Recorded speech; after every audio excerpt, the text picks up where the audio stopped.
Quando voltei de viagem, encontrei meu avô, do lado de fora da casa no frio, enquanto a família fazia uma festa dentro.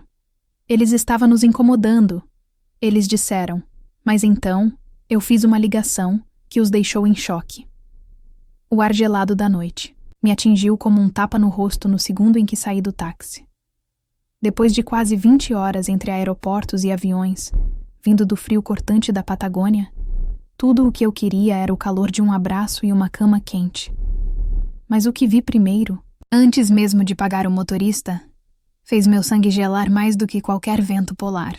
Lá estava ele, meu avô, sentado no banco de jardim que ele mesmo construiu há mais de 40 anos. Uma figura pequena, encolhida, tremendo sob a luz fraca da varanda, vestindo apenas uma fina malha de lã. Pode parar aqui mesmo, obrigada, eu disse ao motorista, minha voz saindo trêmula. Joguei o dinheiro no banco da frente sem nem conferir o troco e praticamente saltei do carro. Minha mala de rodinhas ficou para trás, esquecida na calçada, enquanto eu corria pela grama úmida em direção a ele. Da casa, sua casa, vinha um som que não combinava com a cena. Uma música alta, com uma batida pulsante que eu não reconhecia, misturada com o barulho de dezenas de vozes e risadas. As luzes estavam todas acesas, derramando um brilho amarelo e festivo pelas janelas, revelando silhuetas de pessoas dançando e brindando lá dentro. Uma festa. Uma grande festa. E meu avô, o dono de tudo aquilo, estava do lado de fora no frio. Vovô? Chamei, minha voz suave para não assustá-lo. Vovô Arthur, sou eu. Ele levantou a cabeça devagar, e o movimento pareceu custar-lhe uma energia imensa. Seus olhos, que antes eram tão vivos e cheios de faíscas de inteligência, agora pareciam turvos e distantes. Ele piscou algumas vezes, tentando me focar na escuridão. Um sorriso fraco e confuso apareceu em seus lábios. Minha estrela, ele murmurou, um apelido que não usava há anos. As estrelas estão tão bonitas hoje. Você veio ver as estrelas comigo? Meu coração se partiu em 1000 pedaços. Olhei para o céu, mas estava nublado e sem brilho. Ele não estava vendo as estrelas no céu. Talvez estivesse vendo as de sua memória. Toquei sua mão e senti como se estivesse tocando um bloco de gelo. Seus dedos estavam rígidos e sua pele pálida. Vovô, você está congelando. O que está fazendo aqui fora? Por que não está lá dentro? Ele não respondeu. Apenas continuou a tremer, um tremor violento que sacudia seu corpo frágil. Tirei meu casaco pesado, o mesmo que me protegeu das nevascas do sul do continente, e o coloquei sobre seus ombros. O cheiro de casa, de seu perfume suave de lavanda, estava ausente, substituído por um cheiro de umidade e abandono. A raiva começou a borbulhar sob a minha preocupação, uma lava quente subindo pelo meu peito. Vamos entrar, vovô. Você precisa se aquecer. Com cuidado, passei um braço por suas costas e o ajudei a se levantar. Ele era tão leve, parecia um pássaro de ossos frágeis. Cada passo em direção à porta da frente era uma luta, seus pés se arrastando no chão. O barulho da festa ficava cada vez mais alto, uma afronta a cada passo que dávamos. Quando abri a porta, o calor e o som nos atingiram como uma onda. A sala estava lotada. Eram meus tios, meus primos e um bando de estranhos que eu nunca tinha visto na vida. Copos na mão, risadas altas. Ninguém parecia notar o dono da casa entrando pela porta, apoiado em mim, tremendo da cabeça aos pés. Minha tia, com um vestido brilhante e um copo de vinho na mão, foi a primeira a me ver. Lúcia, querida, você chegou, ela disse, com um sorriso que não alcançava seus olhos. Ela veio me dar um beijo no rosto, mas parou quando viu o estado do meu avô. Sua expressão mudou de falsa alegria para irritação em uma fração de segundo. O que ele está fazendo aqui dentro? Ela sussurrou para mim, como se meu avô fosse surdo. Meu primo, Ricardo, se aproximou, já um pouco alterado pela bebida. Ah, Lúcia, você voltou. Que bom. Leva o vovô pro quarto, vai. Ele já deu muito trabalho por hoje. Eu os ignorei. Meu foco era um só: meu avô. Conduzi-o através da multidão, abrindo caminho entre corpos dançantes e conversas fúteis. Ninguém se moveu para ajudar. Ninguém ofereceu um copo de água. Eles apenas nos olhavam de relance e voltavam para suas conversas, como se fôssemos uma pequena inconveniência passageira. O cheiro de álcool e perfume barato pairava no ar, sufocante. Finalmente, chegamos ao seu quarto, que ficava no fim do corredor. O quarto era o único lugar silencioso da casa. Fechei a porta e o barulho da festa foi abafado, tornando-se um zumbido distante. Ajudei-o a sentar na beira da cama, tirei seus sapatos frios e úmidos e o cobri com todos os cobertores que encontrei. Ele suspirou, um som de puro alívio, e seus tremores começaram a diminuir. Sentei-me ao seu lado, segurando sua mão, tentando passar um pouco do meu calor para ele. Ele fechou os olhos e, em poucos minutos, adormeceu, exausto. Fiquei ali, no silêncio, apenas ouvindo sua respiração fraca e o som da festa cruel do outro lado da porta. O amor que eu sentia por ele se misturava com uma raiva fria e cortante. Uma raiva que eu nunca tinha sentido antes. Eles não me viram chegar com uma mala. Não perguntaram da minha viagem. Não se importaram com o fato de o patriarca da família, o homem que lhes deu um teto e uma vida confortável, estar congelando no jardim. Eles apenas o queriam fora do caminho. Levantei-me devagar, com cuidado para não acordá-lo. A imagem dele, encolhido e confuso no frio, estava gravada na minha mente. Aquilo não foi um acidente. Não foi um descuido. Foi deliberado. Eu ia voltar para aquela sala e descobrir por quê. E alguém ia ter que me dar uma explicação muito, mas muito boa. Deixei meu avô dormindo. Um sono tranquilo que contrastava violentamente com a tempestade que se formava dentro de mim. Fechei a porta do quarto com um cuidado infinito, e o som da festa me atingiu novamente, mas desta vez não era apenas barulho, era uma ofensa.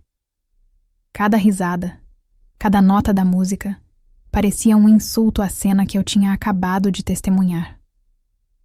Respirei fundo, endireitei os ombros e caminhei de volta para a sala. Não mais como a neta que acabara de chegar de viagem, mas como uma leoa pronta para proteger sua cria. Meus olhos varreram a multidão e encontraram meu tio Roberto perto do bar improvisado na cozinha. Ele estava de costas para mim, rindo de alguma piada, com um copo de uísque na mão. Ele era o irmão, mais novo do meu pai, um homem que nunca conseguiu manter um emprego por mais de alguns meses e que vivia de projetos que nunca saíam do papel. Agora, vivia no luxo da casa do meu avô, bebendo o uísque caro que meu avô mal tocava. Caminhei até ele, abrindo passagem com uma determinação que fez as pessoas saírem do meu caminho. Toquei em seu ombro. Tio, preciso falar com você, agora. Minha voz era baixa, mas carregada de uma frieza que o fez se virar imediatamente. O sorriso em seu rosto desapareceu quando ele viu minha expressão. Lúcia, o que foi? Aconteceu alguma coisa com seu avô? Ele perguntou, com uma falsa camada de preocupação. Aconteceu que eu o encontrei no jardim, congelando enquanto vocês. Todos dão uma festa aqui dentro. Quero saber por quê. Ele suspirou. Um suspiro longo e teatral, como se eu fosse a criança mais irritante do mundo. Ele me guiou para um canto da cozinha, longe dos ouvidos mais curiosos. Olha, não faça uma cena. Seu avô, ele estava nos incomodando. Sabe como ele é? Começou a contar aquelas histórias de engenharia naval de novo, pela 10ª vez, para os meus amigos. Estava ficando constrangedor. Eu o encarei, incrédula. Constrangedor? Ele estava contando as histórias da vida dele, na casa dele, e você achou constrangedor? Ele estava sendo um fardo, disse ele, a voz subindo um pouco. Estava atrapalhando. Lúcia, as pessoas vieram aqui para se divertir, relaxar. Ninguém quer ouvir um velho repetindo as mesmas coisas sem parar. Nesse momento, minha prima Clara, sua filha, aproximou-se com um sorriso venenoso nos lábios. Ela era a personificação da arrogância, vestida com roupas de grife que eu sabia que não tinha como pagar. O que a viajante está reclamando agora? Papai? Ela perguntou, tomando um gole de seu coquetel colorido. Ela está chateada porque o vovô foi tomar um ar. Meu tio respondeu, olhando para ela em busca de apoio. Clara riu, um som agudo e cruel que fez meu estômago revirar. Ah, Lúcia, pelo amor de Deus, ele ia estragar a festa, com aquele cheiro de guardado e as conversas sem pé nem cabeça. Qual é o problema?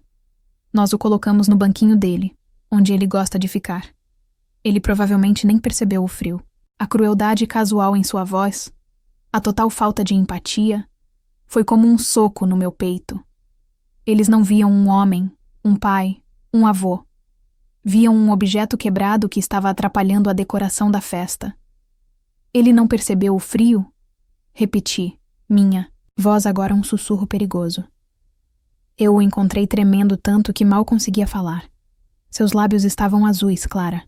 Ele poderia ter ficado doente. Poderia ter acontecido algo muito pior. Vocês têm noção do que fizeram? Minha tia Marta, que tinha ouvido a conversa, juntou-se ao grupo, completando o tribunal da família. Ela colocou a mão no peito, com a expressão de uma mártir. Você não tem o direito de falar assim conosco, Lúcia. Você não entende nada. É muito fácil para você, não é? Passa meses fora, vivendo sua vida de aventuras, postando fotos bonitas, e depois chega aqui e nos julga. Nós é que estamos aqui, dia após dia, continuou meu tio, entrando no mesmo discurso vitimista. Nós é que lidamos com o trabalho de cuidar dele, com as noites mal dormidas, com a confusão, com a bagunça. Você não faz a menor ideia do que é isso. Então não venha com seu pedestal de moralidade nos dizer como devemos agir. Eu olhei de um para o outro. Tio Roberto, a fraude preguiçosa. Tia Marta, a aproveitadora ressentida. Prima Clara, a parasita mimada. Eles se mudaram para cá com a desculpa de cuidar do meu avô, mas na verdade vieram para sugar cada centavo de sua generosa aposentadoria. Eles viviam de graça em uma casa enorme, usavam seus cartões para comprar futilidades, davam festas com seu dinheiro e, como pagamento, o tratavam como um estorvo, um animal de estimação incômodo que era colocado para fora quando as visitas chegavam. O coração partido que eu sentia deu lugar a uma fúria gelada. A dor se transformou em uma clareza afiada como vidro. Eu percebi naquele momento que palavras não adiantariam. Discutir, gritar, apelar para a consciência deles era inútil, porque eles não tinham uma. Eles não sentiam remorso. Eles não sentiam amor. Eles sentiam apenas que seus privilégios estavam sendo questionados. Eles me olhavam, os três, com uma expressão de desafio, esperando que eu continuasse a gritar, que eu chorasse, que eu fizesse a cena que eles esperavam. Mas eu não fiz nada disso. Fiquei em silêncio por um longo momento, olhando nos olhos de cada um deles. Deixei que vissem a decepção e a raiva no meu olhar. Deixei que meu silêncio os deixasse desconfortáveis. As palavras morreram na minha garganta, porque eu sabia que seriam desperdiçadas com eles. Argumentar era como gritar contra uma parede. Eles não entendiam a linguagem da compaixão ou do respeito. Então, sem dizer mais uma única palavra, eu me virei e saí da cozinha. Passei pela festa barulhenta como um fantasma, invisível para todos. Fui para o Jardim dos Fundos, o ar frio agora bem-vindo contra minha pele em chamas. Peguei meu celular do bolso. Havia uma linguagem que eles entendiam perfeitamente. Uma linguagem que falava mais alto do que qualquer argumento moral. A linguagem do dinheiro. Rolei minha lista de contatos até encontrar um número que eu rezei, para ainda estar ativo. Um número que meu avô me deu anos atrás, para emergências. Aquela, sem dúvida, era a maior emergência de todas. O nome na tela brilhava na escuridão. Sr. Almeida, gerente do banco. Com o polegar tremendo de raiva, eu fiz a ligação. O som abafado da festa parecia vir de outro mundo enquanto eu estava ali, no silêncio frio do Jardim dos Fundos.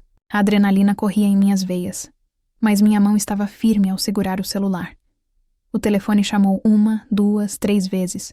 Eu estava prestes a desistir quando uma voz sonolenta, mas profissional, atendeu. Almeida. Senhor Almeida, boa noite. Aqui é a Lúcia, neta do Arthur. Me desculpe por ligar a esta hora. Sei que já é tarde. Houve uma pausa do outro lado da linha e pude ouvi-lo se ajeitando. Lúcia, que surpresa. Não se preocupe com a hora. Aconteceu alguma coisa com seu avô? Ele está bem? A preocupação em sua voz era genuína, imediata. O senhor Almeida não era apenas o gerente da agência principal do banco do meu avô. Eles eram amigos há mais de 30 anos, jogavam xadrez, juntos toda primeira terça-feira do mês, até a saúde do meu avô começar a piorar. Ele está seguro agora. Eu cuidei dele. Mas a situação aqui é inaceitável, eu disse, mantendo minha voz o mais calma e controlada que consegui. Eu não ia chorar, não ia gritar. Eu ia ser cirúrgica. Acabo de voltar de viagem e encontrei meu avô do lado de fora da casa, no frio, enquanto meu tio e sua família davam uma festa aqui dentro. Disseram que ele estava incomodando. O silêncio do outro lado foi pesado. Eu podia imaginar o senhor Almeida, um homem de postura impecável e bondade imensa, processando a crueldade daquela informação. Não pode ser, ele disse finalmente, a voz baixa e cheia de indignação. O Arthur, deixado do lado de fora? Sim. E essa foi a gota d'água. Senhor Almeida, o senhor se lembra da procuração de plenos poderes que o vovô assinou em meu nome há alguns anos por precaução? Lembro-me perfeitamente. Eu mesmo a redigi e a guardei no cofre. Seu avô foi muito sábio em fazer isso. Pois bem, eu preciso invocá-la, com efeito imediato. Entendido, ele disse sem hesitação. O som de um teclado começou a clicar ao fundo. Ele estava agindo. O que você precisa, Lúcia? Eu preciso que o senhor congele imediatamente todo e qualquer acesso de Roberto, Marta e Clara às contas e aos cartões de crédito do meu avô. Os cartões adicionais, as transferências autorizadas, tudo. A partir de agora, qualquer movimentação financeira, qualquer centavo, só poderá ser liberado com a minha autorização expressa. Ninguém além de mim pode tocar naquele dinheiro. Considere. Feito, disse o senhor Almeida, a voz firme como uma rocha.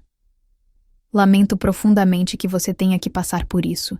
E mais ainda, que o Arthur esteja sendo tratado dessa forma. Ele é um dos homens mais honrados que já conheci. Pela manhã, quando o sistema bancário abrir, a primeira coisa que farei é executar suas instruções. Eles não terão acesso a mais nada. Obrigada, senhor Almeida. O senhor não sabe quanto isso significa. Estou apenas fazendo o que é certo, minha querida. Cuide bem do seu avô. Desliguei o telefone e senti uma onda de alívio misturada com uma tristeza profunda. O passo havia sido dado. Não havia mais volta. O castelo de cartas em que minha família se apoiava estava prestes a desmoronar. Não voltei para a festa. Fui para o meu antigo quarto, que estava empoeirado e cheio de caixas, um sinal claro de que ninguém se importava com a minha presença ali. Troquei de roupa e me sentei em uma cadeira no corredor, em frente à porta do quarto do meu avô. Fiquei ali por horas, como uma guarda, ouvindo a música e as risadas diminuírem até que os últimos convidados foram embora e a casa finalmente caiu em um silêncio pesado e alcoolizado. A manhã seguinte nasceu cinzenta e fria. A casa era um retrato do caos. Copos sujos por toda parte, restos de comida nos pratos, um cheiro azedo de bebida derramada impregnado no ar. Acordei antes de todo mundo, fiz um café e verifiquei meu avô. Ele dormia serenamente, parecendo mais descansado do que eu o via há anos. Por volta das 10 da manhã, eles começaram a aparecer, um por um. Meu tio Roberto desceu as escadas com a mão na cabeça, reclamando da dor e da bagunça. Minha tia, Marta, estava de mau humor, lamentando a sujeira na sua cozinha. Clara nem apareceu, provavelmente dormindo até o meio-dia. Não tem nada para comer nesta casa, resmungou meu tio, abrindo e fechando a geladeira. Vou ao supermercado comprar pão fresco e um remédio para essa dor de cabeça. Já volto. Ele pegou a carteira e as chaves do carro e saiu, batendo a porta. Eu apenas observei, tomando meu café em silêncio no canto da cozinha. 20 minutos depois, a porta da frente se abriu com um estrondo. Meu tio entrou como um furacão, o rosto vermelho de raiva e humilhação. Que palhaçada é essa? Ele gritou, jogando a carteira na mesa. Meu cartão foi recusado, para uma compra de R$ 50. Passei a maior vergonha da minha vida na frente de todo mundo. Minha tia Marta olhou para ele confusa. Como assim recusado? Deve ser um problema no sistema do mercado. Tente usar o meu para comprar umas coisas que eu queria online. Ela pegou seu notebook e, alguns minutos depois, seu rosto se contorceu, em frustração. O meu também não passou. Que diabo está acontecendo? Será que bloquearam as contas por suspeita de fraude por causa da festa de ontem? Meu tio pegou o celular para abrir o aplicativo do banco. Seus olhos se arregalaram. O dinheiro está todo lá. O saldo está intacto. Mas não consigo fazer transferências. Não consigo fazer nada. Diz que a conta está sob restrição administrativa. Eles se entreolharam, o pânico começando a surgir em seus olhos. A confusão deu lugar à suspeita. Lentamente, como se estivessem ensaiado, os dois viraram a cabeça na minha direção.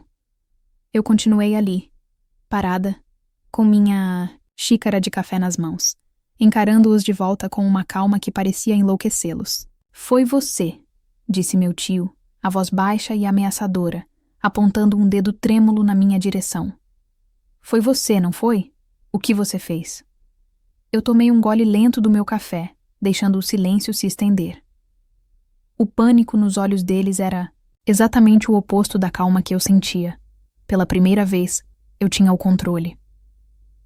Eu fiz o que deveria ter sido feito há muito tempo, respondi, minha voz nivelada e sem emoção. Eu protegi o meu avô e protegi o patrimônio dele de pessoas que o veem apenas como um caixa eletrônico. Proteger? Gritou minha tia Marta, o rosto pálido de choque. Você nos cortou, você nos deixou sem nada. Como vamos pagar as contas? A prestação do carro da Clara? A comida? Isso, eu disse, colocando a xícara na pia, não é mais problema meu. A vida fácil que vocês construíram às custas do sofrimento e da negligência de um homem idoso e doente acabou hoje. A aposentadoria do vovô, a partir de agora, será usada exclusivamente para o bem-estar dele. Nada mais. Meu tio deu um passo à frente, o peito estufado em uma tentativa patética de intimidação. Você não pode fazer isso. Esta casa é dele, e nós cuidamos dele. Nós temos direitos. Eu quase ri. Direitos? Vocês perderam qualquer direito no momento em que o colocaram para fora no frio para não estragar a festa. E sobre você não. Poder me impedir, bem, eu posso. A procuração me dá plenos poderes. Legalmente, a palavra final é minha. Virei-me para encará-los, um por um. Aqui está como as coisas vão funcionar a partir de agora. Vocês têm exatamente 1 mês para arrumar suas coisas, encontrar empregos de verdade e arranjar um novo lugar para morar. No final do mês, quero esta casa vazia. Um soluço escapou de Clara, que finalmente tinha descido as escadas atraída pelos gritos. 1 mês? Eu não posso. Minha vida está aqui. Sua vida de luxo bancada pelo seu avô acabou. Respondi friamente. Bem-vinda ao mundo real. A maioria das pessoas trabalha para viver. A raiva deles se transformou em desespero. Eles tentaram de tudo. Gritaram, ameaçaram, depois imploraram. Minha tia chorou, falando dos anos de sacrifício que ela dedicou ao meu avô, um sacrifício que consistia em morar de graça em uma mansão. Meu tio tentou apelar para a família, dizendo que devíamos nos manter unidos. Era uma cena tão feia e patética que apenas reforçou minha decisão. Enquanto eles se lamentavam, fiz mais uma ligação. Na parte da tarde, uma senhora simpática e de aparência profissional chamada Helena chegou. Ela era uma cuidadora de idosos, com mais de 20 anos de experiência e referências impecáveis. Eu a contratei em tempo integral. Sua primeira tarefa foi me ajudar a limpar a casa da bagunça da festa. Enquanto trabalhávamos, contei a ela o que havia acontecido. Seus olhos se encheram de uma tristeza compreensiva. Você fez a coisa certa, ela disse. O que ele mais precisa agora é de paz e dignidade. No dia seguinte, uma equipe veio e instalou pequenas e discretas câmeras de segurança nas áreas comuns da casa. Eu informei a família que era para a segurança do meu avô. Eles sabiam que era também para garantir que eles não tentassem nada estúpido em seu último mês ali. A última peça do meu plano foi a mais difícil, mas necessária. Sentei-me com meu tio e tia na mesa da cozinha, alguns dias depois. Só mais uma coisa, eu disse calmamente. Para que entendam a gravidade do que fizeram, eu fiz uma denúncia formal de negligência e abuso financeiro ao serviço social. Uma investigadora entrará em contato com vocês em breve para uma entrevista formal. Se houvesse alguma cor restante em seus rostos, ela desapareceu naquele momento. O medo puro e primitivo de enfrentar consequências legais era algo que eles nunca haviam considerado. A investigação formal os marcaria, os seguiria. Era a consequência final e inevitável de suas escolhas. O mês que se seguiu foi tenso e sombrio. Eles mal falavam comigo, movendo-se pela casa como fantasmas raivosos, empacotando suas vidas de mentira. No último dia, eles se foram. A casa, de repente, ficou imensa e silenciosa. O silêncio era a mais bela música que eu já tinha ouvido. Com a ajuda de Helena, a vida na casa se transformou. O cheiro de álcool foi substituído pelo cheiro de sopa caseira e de lavanda, o perfume favorito do meu avô. A música alta deu lugar a conversas tranquilas e aos velhos discos de música clássica que ele tanto amava. Livre do estresse e da humilhação constantes, meu avô floresceu. Ele ainda tinha seus dias confusos, mas havia mais clareza em seus olhos. Ele sorria mais. Começamos a sentar juntos no banco do jardim todas as tardes. Mas agora, bem agasalhados, com xícaras de chá quente nas mãos, e ele me contava suas histórias de navios e estrelas, e eu ouvia cada uma delas como se fosse a primeira vez. Eu também mudei. A raiva que me consumiu deu lugar a uma paz feroz e protetora. Reorganizei minha agenda de trabalho, recusando trabalhos longos no exterior e focando em projetos mais próximos, em edições que eu poderia fazer do meu laptop sentada na sala de estar enquanto meu avô cochilava na poltrona. Percebi que as melhores fotografias que eu poderia tirar não estavam em paisagens exóticas, mas ali mesmo, nos momentos fugazes de lucidez e carinho com o homem que sempre foi meu porto seguro. Eles nunca me perdoaram, mas eu não esperava que o fizessem. A investigação do serviço social os deixou com uma mancha permanente, e eles foram forçados a construir uma vida do zero, uma vida de trabalho duro para a qual não estavam preparados. Não senti alegria em sua queda, apenas a satisfação sombria da justiça. A melhor resposta para a crueldade deles não era um ato de fúria, mas a paz e a felicidade que nós construímos nas ruínas do egoísmo deles. A casa estava finalmente em silêncio. E pela primeira vez em muito tempo, era um lar de verdade.